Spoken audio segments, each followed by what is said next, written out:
Welcome back guys. আজকে euro 2024-এর round of 16-এর একটা দারুণ ম্যাচ আছে ফ্রান্স ভার্সেস বেলজিয়ামের মধ্যে। দেখুন, দুটো টিম যে টুর্নামেন্টটা খুব একটা ভালো কাটাচ্ছে এবং খুব ভালো ফর্মে আছে তা বলার কোনো জায়গা নেই। তবে ফর্মের দিক থেকে না হলেও নামের দিক থেকে ম্যাচটা অনেক বড়। আজ এই ভিডিওতে ম্যাচটার একটি সম্পূর্ণ প্রিভিউ তুলে ধরার চেষ্টা করব। প্রথমেই ম্যাচ টাইমিংয়ে আসি। ম্যাচটি আজ অর্থাৎ জুলাইয়ের 1 তারিখ রাত 9:30 ভারতীয় সময় এবং 10টা বাংলাদেশি সময় অনুযায়ী অনুষ্ঠিত হবে। এই দুই পার্শ্ববর্তী দেশ বেশ অনেকবার আমাদের ফুটবলের একটা ক্লাসিক ম্যাচ উপহার দিয়েছে ওভার দ্য ইয়ার্স।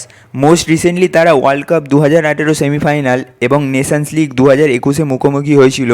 দুটোতেই ফ্রান্স জয় পেয়েছে। ফিফা র্যাঙ্কিংয়ে 2 নম্বর স্থানে থাকা ফ্রান্স ইউরো 2024-এর গ্রুপ ডিতে রানার্স আপ হয়ে রাউন্ড অফ 16-এর জন্য কোয়ালিফাই করেছে। গ্রুপে মাত্র একটা জয় পেয়েছে অস্ট্রিয়ার বিপক্ষে, তাও সেটা ওন গোল থেকে। ফ্রান্সের কোনো প্লেয়ার এখনও ওপেন প্লেতে নিজেরা গোল করতে পারেনি এই ইউরোতে। এমবাপ্পে একটা গোল করেছে, তাও পেনাল্টিতে পোল্যান্ডের বিরুদ্ধে। মিনওয়াইল ফিফা র্যাঙ্কিংয়ের 3rd প্লেসে থাকা বেলজিয়াম তাদের প্রথম ম্যাচটা আনএক্সপেক্টেডভাবে স্লোভাকিয়ার কাছে 1-0 গোলে হেরে যায়, কিন্তু সেকেন্ড ম্যাচে তারা রোমানিয়াকে 2-0 গোলে হারায় এবং থার্ড ম্যাচে তারা ইউক্রেনের বিরুদ্ধে একটা গোলে ড্র করে ইউরো 2024-এর রাউন্ড অফ 16-এর জন্য কোয়ালিফাই করে। হেড টু হেডে আসি। এই দুই দল সব মিলিয়ে টোটাল 75টি ম্যাচ খেলেছে, যার মধ্যে ফ্রান্স 26টি জিতেছে, বেলজিয়াম জিতেছে 30টি এবং 19টি ড্র হয়েছে। কিন্তু Belgium September 1981 FIFA World Cup কোয়ালিফায়ারের পর ফ্রান্সকে কোনো কম্পিটিটিভ ম্যাচে হারাতে পারেনি। বেলজিয়ামের নতুন ম্যানেজার ডমিনিক টেডেস্কোর জন্য এটা একটা টাফ টাস্ক হতে চলেছে। পসিবল লাইন আপসে আসি। দিদার দেশম ফ্রান্সকে ন্যাচারালি যেরকম 4-3-2-1 ফরমেশনে খেলিয়ে থাকেন সেরকমই হয়তো শুরু করবেন।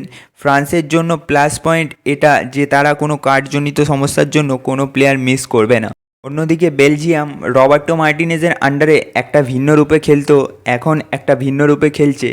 4-2-3-1 এই ফরমেশনে বেলজিয়ামকে আমরা খেলতে দেখছি। এটাই হয়তো তারা শুরু করতে পারেন।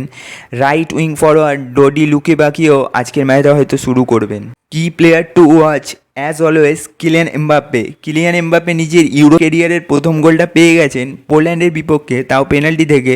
কিন্তু এমবাপ্পে হয়তো আজকে অনেক ফ্রি মাইন্ডে খেলতে পারবেন, তার উপর সেই চাপটা থাকবে না।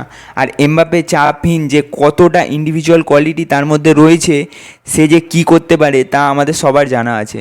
অন্যদিকে বেলজিয়ামের জন্য আর্গুয়েবলি প্রিমিয়ার লিগের সবথেকে greatest midfielder Kevin De Bruyne, তিনি তার ফর্মটা সবসময় দেখান বেলজিয়ামের জার্সিতে এবং এই ইউরোতেও বেলজিয়ামকে তিনিই বারবার রেস্কিউ করছেন। তার একটা পাস পৃথিবীর যে কোনো ডিফেন্সকে চিরে দিতে পারে, তাই তার দিকে নজর রাখতেই হবে। ম্যাচটা খুব টাইট হতে চলেছে যদি দুটো দল নিজেদের নাম অনুযায়ী পারফরমেন্স দিতে পারে। ফ্রান্সের নকআউট স্টেজে খেলা আমরা সবাই দেখেছি এবং বেলজিয়ামও কোনো টুর্নামেন্টের রাউন্ড অফ 16-এ ফুটে যাওয়ার মতো টিম নয়, তাই ম্যাচটা খুবই টাইট হবে আশা রাখছি। আজকের জন্য ব্যাস এতটাই। এরকমই ফুটবল জাতীয় প্রতিবেদনের জন্য আমাদের চ্যানেলটি সাবস্ক্রাইব করবেন। ভিডিওটি ভালো লাগলে একটি লাইক অবশ্যই করবেন। দেখা হবে আপনাদের সাথে পরের ভিডিওতে। ধন্যবাদ বন্ধুরা।